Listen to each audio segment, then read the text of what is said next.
تم جس چیز پر قبضہ جما کے بیٹھے ہو اپنی زندگی، دیکھو تمہیں ایک بات تو بعض اوقات ہوتی ہے کہ جی دوست ہمارے دھوکہ دے دے، اب کہنا نہیں منتے، جن پر ہم نے احسان کیا، دیکھو یہ ممنون نہیں ہوتے، یہ کہتے رہتے ہیں لوگ، وہ یہ وہی آدمی دیکھو لو ہم سے بے ننگو دام، یہ وہ آدمی، پھر یہ دائرہ قریب آتا جاتا ہے، کہتے ہیں اپنی اولاد باغی ہوگی، اندازہ لگا، کیا کہتا ہے اپنی اولاد، آپ کی اولاد بدل گئی، اب یہ راستے میں ہے یہ آدمی، اس کو سمجھ نہیں بات، تو یہ بتا کہ جو تیرا وجود ہے یہ کس دن تجھ سے باغی ہونا ہے، یہ ہوا پڑا ہے کہ تیرا وجود بھی تیرا ساتھ نہیں دے رہا۔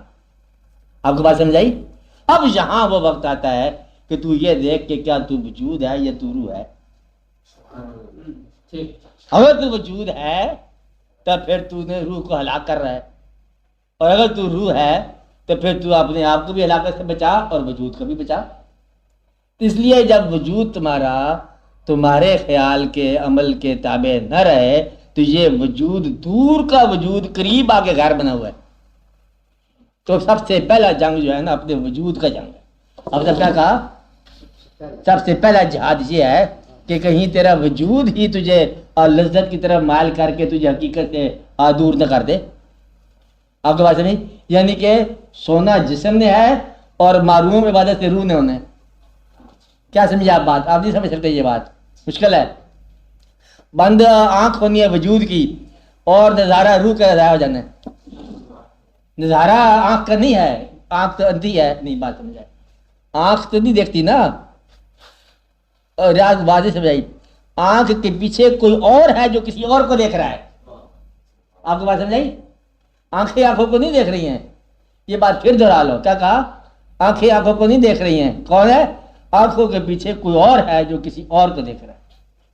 اس کا مطلب ہے کہ یہ جو کوئی اور ہے اصل تو وہ چیز ہے، تو کہیں ایسا نہ ہو کہ آپ آنکھ کے چکر میں آ جاؤ اور سے غافل ہو جاؤ۔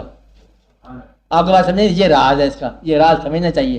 جس طرح کوئی آدمی مطلب ذکر کر رہا ہے اللہ دوست نہیں ہوتا، کیا ذکر کرتے نہیں آپ کو، اللہ اللہ کرتے رہے، یہ ذکر جو ہے کر رہا ہے، مدعا ذکر تو نہیں ہے، ذکر تو آواز ہے یا نام ہے، مدعا تو ذات ہے۔ تو ذات جو ہے وہ تم تو اس کی پکار کر رہے ہو نا، ذات تو نہیں ہے یہ۔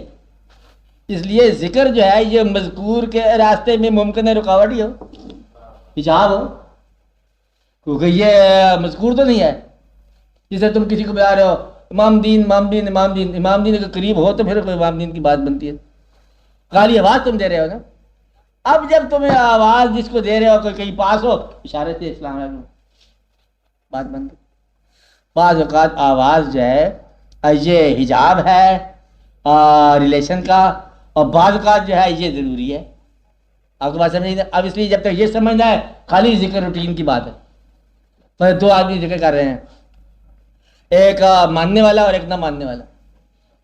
اب جب تک یہ بات سمجھ نہ آئے آپ کو تو پھر آپ کو سمجھ نہیں آ رہی نا بات، غور سے سمجھو۔ مثلاً اور اس کو اور آسان میں بناتا ہوں تاکہ مشکل ختم ہو جائے۔ آسان، اللہ آپ انسان، اللہ خالق، آپ نے اللہ کو مان لیا۔ کس نے کس کو مانا؟ تم نے اللہ کو مانا۔ اب وہ اللہ تیرے وجود کا کون سے حصے کا ضرورت ہے؟ اگر تیرا کھانے کا شعبہ کمزور ہے تو اللہ کو ماننے کے باوجود بھی کھانا تیرا کمزور رہے گا، کیونکہ اس شعبے کی تسلیم نہیں ہے۔ تم جب اللہ کو مانا تو پھر تم جب یہ شعبہ اس کو پیش کر دیتے ہو کہ فاقہ ہے تو شاید یہ تم نے مانا ہی نہیں تھا۔ پھر اگر تمہیں کوئی رزق دینے والا اللہ چاہیے تو کسی کسان جاگیردار سے دوستی کر کہ بھائی تیرے پاس مطلب کیا گندم ہے تو مہربانی کر دوستی کر، تیری میری دوستی ہے، تو 4 دانے گندم کے دے۔ انسان سے مانگے تو پیسے ملے، تو کہاں سے پیسے مانگ رہا ہے؟ انہوں نے کہا تو ہی دے دے، انہیں 5 روپے دے دیا۔ اس نے کہا کہ غریب نواز تیرا شکریہ، دلوایا بھی تو کس موزی سے جو تجھے مانتا ہی نہیں ہے۔ بات تو اتنی ساری ہے کہ یہ خیال کی بات ہے